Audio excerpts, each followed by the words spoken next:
Hi guys, this is BlueMoonRisingTV, and today we're going to be previewing the Real Madrid game in the Champions League, one of the biggest games in Manchester City's history, possibly the biggest game. We'll get on to that.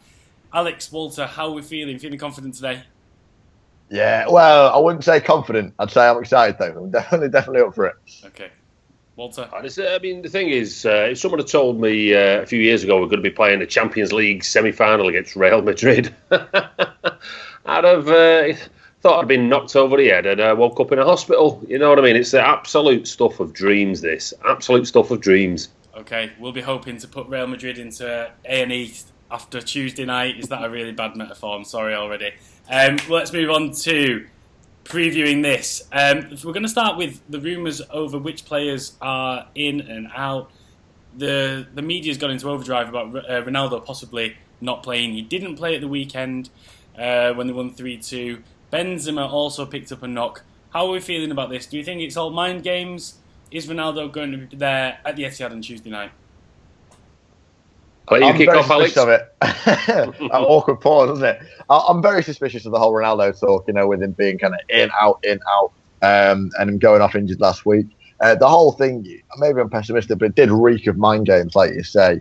And I feel awful kind of like hoping that he's injured. But we all know that he's a very, very good footballer. And if anyone you're going to be frightened of, he's the man. And if he wasn't involved, that's the sort of thing that gives us that lifeline and that just extra boost to think, hang on a minute, if we're ever going to take this Real Madrid side on, it's going to be now. But from what I'm reading and what I'm hearing, it looks like he is going to play. And you know what? If you're going to beat Real Madrid, you don't want an asterisk next to it. You don't want anyone to say that, yeah, well, you beat Real Madrid, but they weren't a full-strength side. You want to do it. You want to get there on merit, and no one can say otherwise. So you know what? Bring him on. What do you reckon, Walter? Are they playing with us? I think they might be. I mean, the thing is, Ronaldo he's one of the best players in the world, if not the best. It's just unfortunate that he's born in the same era. It's just unfortunate he's born in the same era as Messi. And to actually try and do him down in any way, shape or form is just churlish. I mean, the guy is absolute quality. I mean, his goal record in Spain and his goal record when he was in England, and indeed his goal record in the Champions League, this year especially, proves the man is absolute dynamite. So would I hope he's injured? Well, not a bad injury anyway, but I hope he's got a little niggle which keeps him out, because he's going to cause us all kinds of problems, headaches. He is, when we talked about getting into the Champions League and coming up against the best, well, Ronaldo's that for me. Yeah, and the thing is as well, he seems to be one of those players who enjoys getting riled up. And when he comes to the Etihad, City fans are going to be so far on his back, giving him all kinds of grief, me included. Yeah. But that could just fire him up even more. So he's certainly a big game player. He's not a bottler. Let's just hope that we've got enough in us to contain him. And if he's not there, well, that would be a bonus for us. So I'm with you guys. I think he's probably going to be there. Maybe he'll come on as a substitute. I don't know. Benzema as well. He went off in their 3-2 win at the weekend. What do we reckon? He trained. So does that mean that he's going to be there as well? I'd expect him to certainly travel. I think he's one of those kind of lethal number 9s, isn't he? I think people forget about Benzema outside of Spain, just because you think of Real Madrid and you think of Bale and Ronaldo, and you forget that Benzema would walk into pretty much any Premier League side as an out-and-out striker. And I think if he's, again, what I said about Ronaldo, if he's missing, it is a boost to us. It gives us one less player of that terrifying BBC to think about.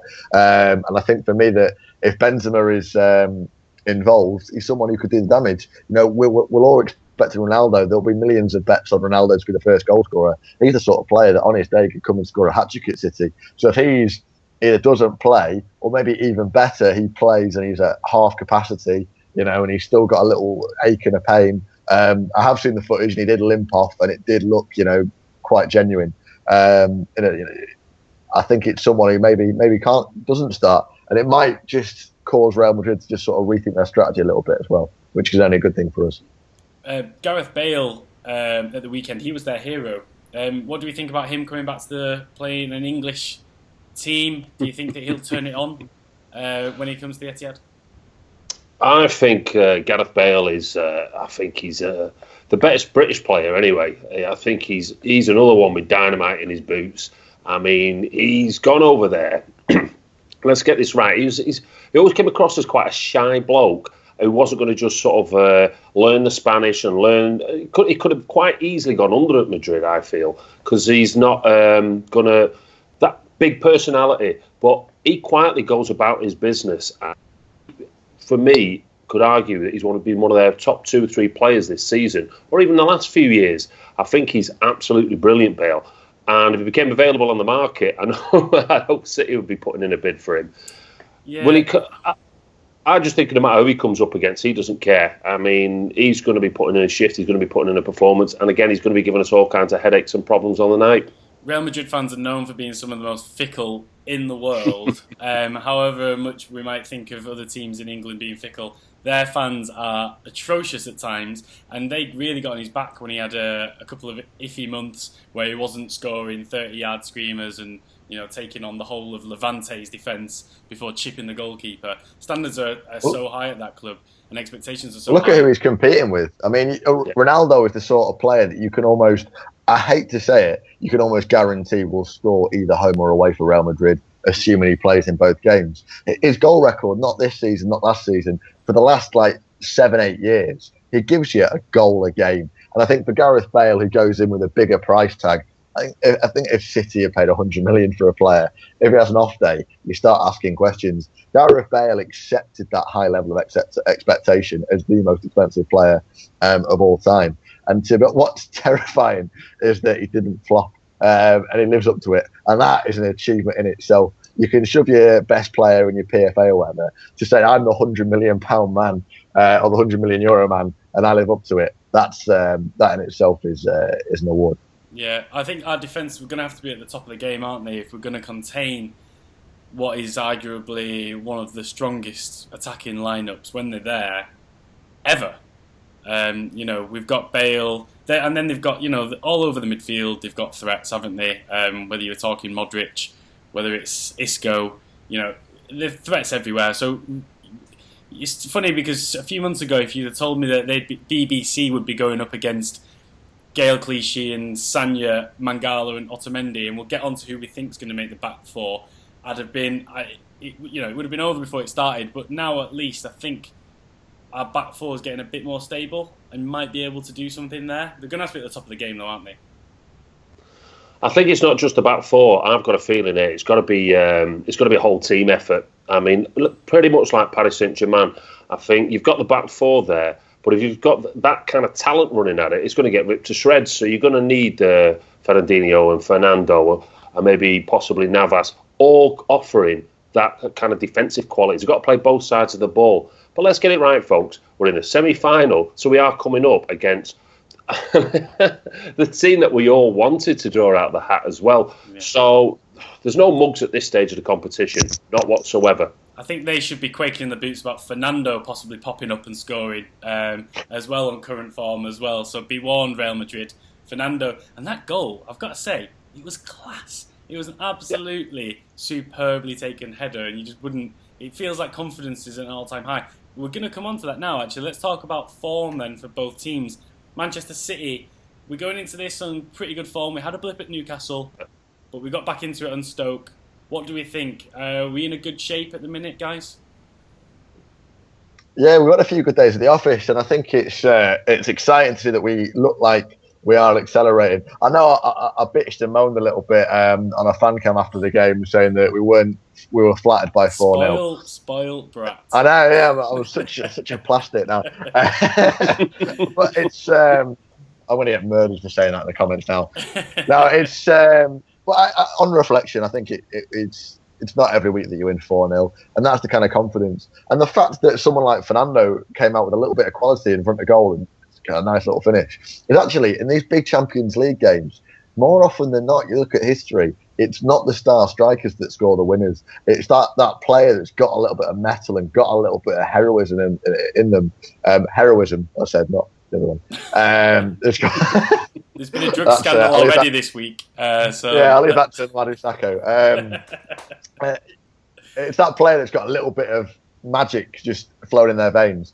And I'm going to say it because last night I had the most vivid dream that Jesus Navas scored. I've already put a tenner on Navas to score against Real Madrid. And if he scores, I'm on the pitch. But it's going to be that sort of player that does the job for you. It's going to be someone you don't expect. Gael Clichy is going to score from 40 yards, something ridiculous like that. That's the difference in these big games. It's going to be a horrible, horrible game to watch, and all form goes out the window. But if those players, those unusual, unheard of suspects, the ones that have got a little bit of confidence in them, they're the ones that'll pop up. Definitely see where you're coming from, Alex, but I personally would rather bet on Sergio Aguero to bag one than Jesus Navas right now. But no, I see where you're coming from. It's happened in the past. And we do seem to have goals in us at the minute. What do you think, Walter, going into this? We're in a pretty good patch of form, aren't we? Oh, we're in a great patch of form. I mean, the thing is, if you look at our previous results, I mean, let's not get this in any way, shape or form wrong. We dumped out a quality team in the last round. I mean, Paris Saint-Germain are no mugs, no matter what way you cut it. We went to Stamford Bridge and absolutely walloped Chelsea. And there's no ifs, whys or buts, I mean, they must have been gutted leaving the ground. I thought the Newcastle game was a game too far. And I just thought with us travelling that much, I mean, people look saying and making excuses. I just thought, and we didn't lose it. It was 1-1. I mean, the reactions coming out of the ground from the Geordies, I thought they'd won everything, to be honest. Great British Bake Off, Strictly Come Dancing, you name it. But City, again, turned up at Stoke. I mean, Alex was talking about being disappointed slightly with a 4-0 win.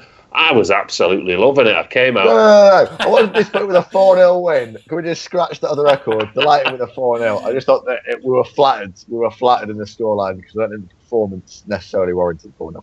But you've got to look at Pellegrini. Took a gamble there, and he put in quite a few players that are not going to be playing on Tuesday night. And I also think that with Real Madrid actually going down 2-0 and then having to battle their way back into a game, I'm hoping that they've actually spent up a lot of energy doing that and are going to be, I hope so anyway, I hope they're going to be, that little bit leg weary come Tuesday. Because if they're not at their full mettle, we'll turn them over. Yeah, I mean, 3 days rest isn't a lot, is it? So I think it's definitely good that the fact that we could win without De Bruyne actually made me feel pretty good, because it felt like that man is invincible and he's the man who's lifting the entire team. So that showed something. I think we were in a good vein of form. Like Walter just said, Real Madrid went 2-0 down, fought back into it, and won 3-2. But it was against a nothing team. How does that make you feel, Alex? Do you think they'll step it up for the Champions League, step it up for the mighty Manchester City? I think you say that sort of tongue-in-cheek, but you've got to remember as well, these big clubs are frightened of Manchester City. Not to the same extent. We aren't the favourites in this tie, and I think it's a weird one because this is the sort of draw where both teams will have want to have drawn each other. And Real Madrid will probably consider themselves favourites, as is their history, as is what they're about. But you've got to remember, is clubs look at Manchester City and they go like, De Bruyne, Aguero, Silva, they've got, and they'll know all about Sergio Aguero. They know all about David Silva and the players that they are. And I think they're going to come to us. And I'm sure over on Galactico's YouTube channel, they'll be having a very similar conversation saying, is De Bruyne going to give, the back four going to be the best because De Bruyne is coming and Aguero is coming. So I think they are going to raise their game, Madrid, and they are going to treat it like it's a semi-final, which how it should be treated. And I think actually, you put out 3 days rest. They aren't getting 3 days rest because they play on a Saturday. Most top clubs will give a player a rest the day after. Then they've got to fly on Monday to Manchester. So they will spend all of Monday going to an airport, getting on a plane, doing all that sort of stuff, getting ready, checking into a hotel. They'll probably sit down and have a 2-3 hour presentation on City's tactics. And there's no live football in there, no kicking a football around. So that'll be 2 days. 2 days of doing nothing between Saturday and Tuesday. And actually, I think that's going to benefit City massively, because whilst we're going to have a lovely Monday on a training ground, hopefully the weather will be nice and we'll be looking at it and working tactics out live on a football pitch, they're going to be watching football on their phones. That's what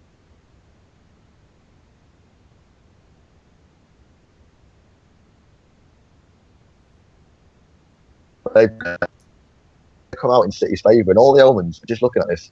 If City are going to do it, and it is a big if, this is the time. I've just got images brought to my head of Ronaldo in boots at Manchester Airport looking for hair gel, just when he's missing his flight maybe. Who knows what's going to happen. All right, guys, let's move on to the team then. We're going to pick the team now. We've got some hints from what Pellegrini's team selection was like on Saturday. There's a bit of discussion to be had. I think it's not going to be all that straightforward as it might appear. Also, we're in the strange position of having a fully fit squad if Nasri's fit. That's a weird one for us as well. If we'd been like that all season, who knows where we'd be right now. Anyway, let's start at the back. Number 1, Joe Hart. Am I right? Bang on. Okay, let's move on. This is where things get a bit more interesting. Well, I think we know that Pellegrini likes to rotate his wing backs, right? So I think, are we pretty dead on that it's going to be right back is Sagna, left back is Clichy, as they're the two that didn't play on Saturday? Yeah, I think quite rightfully so as well. Sagna's been solid in the Champions League, and Clichy this season, Kolarov is, I hate to say it, he's fallen away a little bit. So for me, Clichy had to start. I think Clichy and Sagna. Yeah, okay, fantastic. I think, defensively minded, both of them. So I think it makes sense against a team with such attacking prowess. Now, centre-back, this is where things get definitely a bit more heated. Again, for one of the first times in a while that we've had all our defenders available, fit and ready. Pellegrini was lambasted a little bit for putting Kompany straight into the fold against Newcastle. What do we think? Mangala and Otamendi, they've forged a bit of a relationship there, haven't they? I think they have. I mean, the thing is, if you look at the actual records, this hot running streak that we're on at the moment, it comes with them two at the back, and they're not conceding goals. They seem to have struck up quite about time as well, may I add. And they've actually struck up quite a decent partnership. And I'm looking at Kompany, and I was watching him at Newcastle, and without putting too fine a point on it, he had a bit of a mare. And I was almost thinking, we could have been playing the Argentinian Richard Dunn there. And, Otamendi, I quite like them too. If I was given the choice, and as hard as it is, I think Otamendi is used to the Spanish league, and he knows what Real Madrid's all about, and he excelled there. And then I'd also be looking at Mangala, and Mangala's, he's just that physical specimen, especially if Benzema's playing. You just literally say, see that man over there? Put him in your pocket along with Ibrahimovic and Costa, please, and he'll do that job for you. We've already got that meme ready and waiting to go, Walter, of another player, Cristiano Ronaldo's head going in Mangala's pocket. Hope we've not spoken too soon. But I think Walter raises a very good point there, Alex, that Otamendi was in the team of the season, his last season in Spain, so he should know what it's all about. Yeah, I think Otamendi is built for this game. I think my knowledge of La Liga is very limited, but I understand that Otamendi had some cracking performances against Real Madrid as well, which for me guarantees his place in the side. Did he score possibly a header in one of the games against Real Madrid? I'm not sure. I know he bagged a few, didn't he, over the season? So that could be another one of these goal threats that we're maybe not expecting as well. Exactly, yeah. I love that big bullet header off Nico right at the front post. Yes, please. Oh, yes. No, I'm looking at Mangala as well, and you just think, look at the form speaks for itself. Mangala and Otamendi, clean sheet versus Stoke, clean sheet versus Chelsea, clean sheet versus PSG. A semi-fit Vincent Kompany that's not had big game experience since his injury. We conceded at Newcastle, and I think it pains me because Vinny's a proper leader, and he's just missed the Manchester City. We say it time and time again on these chats, but I'm sorry, Vinny. I'm so sorry, but it's got to be Mangala and Otamendi for me. Okay, all right. Let's settle then. Let us know in the comments below. What do you think? Will it be Vinny's big night out? Would he be the man, or do you think Mangala and Otamendi have struck up a big team partnership? Let us know. Let's move on to centre mid. Alex, in your fan cam, you spoke about Yaya playing the full 90. Suggested that maybe he's going to be left out. Although you do remember Yaya, for seasons and seasons, has gone playing 90 minutes week in, week out. Maybe it's not as cut and dry as you might say, but you think that it's going to be the two Furners in centre mid, yeah? I thought it was very bizarre that Silva went off, and that was clearly trying to save him for the week for Tuesday. And Yaya played 90, especially playing the last 10 minutes, sort of hobbling around. I'll say that. I mean, Yaya always hobbles around, well, so he walks. I think he picked up a knock. So it was kind of weird that he stayed on. Which would imply that it looks like maybe he's not going to start. So I'm going to put the two Ferns, Fernando and Fernandinho, and they were sublime against PSG and sublime earlier in the season as well. And I'm no problem with that. And Walter, I apologise because I said that Yaya Toure would never sit on the Manchester City bench, but he did it against PSG, and if he does it against Real Madrid, comes off the bench with a sparkling performance, take my hat off to you. You're right. I'll tell you what. Now we've had so many. You two leave it out. You can say thank each other after the video's done. This is about the preview. No, but Fernando and Fernandinho, it's another one of those two players who now we've had some time together and they fit.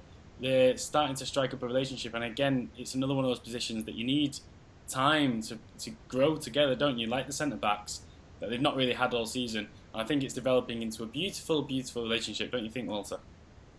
I do. I mean, I'm looking at, if you look at the whole tactical situation of this, I mean, you've got to be thinking about Real Madrid's, what have they got in their midfield and what they're going to be bringing to the game. And we need players that are going to be energetic as well. And sadly, I mean, Yaya for me isn't going to be the player that's going to be playing in this game. I'd have him on the bench, come on after about 75 minutes and wreak havoc, on tired legs against Real Madrid for the last 15 minutes. Fernando and Fernandinho will offer the cover that the back four absolutely has got to have if we want to be progressing in this competition. So I'm totally in agreement with Alex, the two, Fernandinho and Fernando. My centre-mid partnership, definitely. Okay, all right, contentious again, guys. Let us know, what do you think? Should Yaya sit this one out, as we've done so well without him in the Champions League? Now, let's move a little bit quicker over the forward line. What do we think? So, Kevin De Bruyne rested for a full game. That spoke volumes to me. KDB, Manchester City hero, the Ginger Prince, run out of platitudes for this guy. He's going to be in, and he's going to win us the game, isn't he? He's got that ability to do so. Yeah, he's got to be at 10. Ran the show against PSG at both legs. He's just, obviously. Immense, yeah, De Bruyne in. 10. Walter, you agree wholeheartedly? Oh, Kevin De Bruyne, as I said to you at Newcastle, he's just the best ginger player in the world. He's absolutely brilliant. I'll tell you what, I mean, again, you talk about this upturning forms, and then you look at, since he's come back, he elevates everybody's game around him. And people trust him with the ball. And what I mean by that is, once you give the ball to Kevin De Bruyne, Sergio starts making his runs. You can see people running off him because they trust him to actually find him. He actually just elevates everybody around him. Kevin De Bruyne starting? Oh, yes. Oh, yes. All right, left and right wing, guys, what we're thinking. On the right, who's going in there? Jesus Navas is an option. David Silva, possibly. What do you reckon? I'm saying Navas down the right, primarily because I've got a bet on him to score, which I need to come through. But he's got to be up there. But no, I think Navas is one of those players that can just do the business. He gets a job done and he gets loads and loads of stick. But down that right-hand side, he's got more pace than anybody out there. And I think he's someone who could just do the job and actually get in behind the fullback. And he's someone that they'll be thinking about Aguero and thinking about De Bruyne, and someone that they might just lose track of once or twice. Yeah, when Navas assisted Fernando, I thought the end times were coming. What do you think, Walter? Is Navas the man? Navas is the man for me, and for slightly different reasons. I think he looks shot of confidence at the moment, but I'd like him almost to play that James Milner role of protecting his fullback, because they're going to, and we need to have him pushing on to stop their fullbacks getting forward. I think that's where if we're going to get a chance of actually winning this game, I think it's our wingers pushing forward, and also doing the dirty work, whereby they're stopping their wingers and fullbacks getting forward. Navas would be, I'd hate to play against him, for the simple reason being, you get the ball and he'd just be in front of you all the time. He's like a little whippet, just, it's almost like a 3-year-old child when you're playing football, and you can see him just darting between your legs and you're trying to kick the ball type thing. He's almost got that quality about him. So Navas is an absolute starter for me. And I hope he scores the first goal just for Alex. Yeah, cheers, Walter. Navas plays like a 3-year-old. That's the first time I've ever heard that as a compliment, but only in Walter's ultra-positive world. I think he probably will. I think he'll stretch the game. I think you're right. And against Newcastle on Tuesday, he was, I'm not going to mince my words, he was atrocious. You were saying, Walter, throughout that game, that you felt he was bereft of confidence, as you just said. I think against Stoke, getting that assist, I'll hopefully boost him a little bit. Let's say Navas in there. On the left then, so we've got the option of Sterling, who's back he's fit again, but he's not had that many minutes. He's been great for us in the Champions League, in the group stages. Or we've got David Silva possibly over there. What do we think? I think Silva, and I agree with you, Sterling's been one of our best players in the Champions League over the course of the campaign. But for me, David Silva, the way he links up with De Bruyne and Aguero is what makes us threatening to other teams, and that's what they're not going to want to see. And I think Sterling is one of those players to bring off the bench because his pace and his sort of quick thinking style about him, and that's one of the things that a fullback, if he comes off the bench at 70 minutes, I play at fullback, and he's just one of those you just go, oh no, when you're knackered. And I think actually that's where he's going to be at his most destructive for the home leg. So for me, Silva, De Bruyne, Navas. I think the biggest insight of this video so far is that Alex is a fullback. Walter. I'm going to disagree here. I think I'd start for Sterling. Just for the simple reasons, there's a few reasons why. I was looking at the Wolfsburg result where he actually won 2-0, and that's how you get at Real Madrid is stretching the game out wide, and that's how it sort of creates room in the middle for the likes of De Bruyne to actually go and wreak havoc as well. The other reasons being, I was looking at Silva during the PSG game, and it, without being too harsh, I thought he was the worst player on the pitch in a City shirt. So, I mean, I just felt that he just seems to be running against top quality opposition. I've got a feeling that Silva's going to come up wanting. The final vote's going to go over to yourself, Paul. But I mean, I just think that Sterling can provide an outlet. He can provide the fast breaks. He can pose problems with his pace. What he also can do is, he's not a tough guy tackling wise, but he can just get in the way to stop and give Real Madrid that extra thing to think about their fullbacks bombing on. We're in a fantastic position of being able to make these difficult decisions, aren't we, for the first time in quite a while. And I've got the job of making the decision. Mm-hmm. I think as we're picking the team that we think Pellegrini is going to play, I'm going to say Silva because I think he's going to go for tried and tested over taking a risk. Pellegrini isn't the most audacious man in terms of risk-taking. I think he's quite conservative. I think he'll play Silva on the left. I'm not saying that Sterling it wouldn't be a great choice, but I think that's the one he's going to go for. Final position to look at is striker Kelechi Iheanacho scores 2 at the weekend against Stoke. Don't think that's necessarily enough to knock Sergio Aguero off his perch, especially in the Champions League. Alex, what do you think? No, we'll bring Kelechi on when we're 3-0 up. Yeah, right there. Just going to give him some good time. No, yeah, I think it's got to be Sergio, hasn't it? He's the man. He's the man, Sergio, and he's got to start. Okay, simple as that, Walter. I think it's as simple as that. I mean, the thing is, with Aguero, in the famous words of Harry Redknapp, he's a top player. Do you know what I mean? He's most quotable man on earth. Well, he does. He brings. There's not a defender in the world that doesn't have nightmares after Sergio's played against him. He can shoot left foot, right foot. He scores all types of goals. And let's get it right, he gets important goals as well. So, do you start him? Yeah. There we go. Simple as that. Sergio Aguero, the man who was born for Champions League nights like this. He's put a 3 past Bayern Munich at their place, so I'm sure he could do something similar against Real Madrid. Guys, just before we wrap up this extended, super massive preview for the match, let us know your predictions. Alex, you've got the honour of telling us how many we're going to win by on Tuesday. I'm going to go nice and tight, 1-0. Mr. Jesus Navas to score the winner.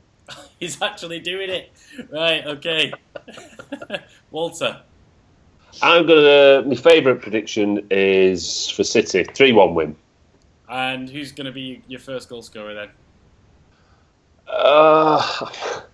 Navas. Wow. All right. Okay. All in for Jesus Navas to score against Real Madrid. I'm saving the Navas goal for the final, and I'm going to say Sergio Aguero is going to get it. And I think if we can keep them from scoring, that would be fantastic. So I'd love a 1-0 win as well.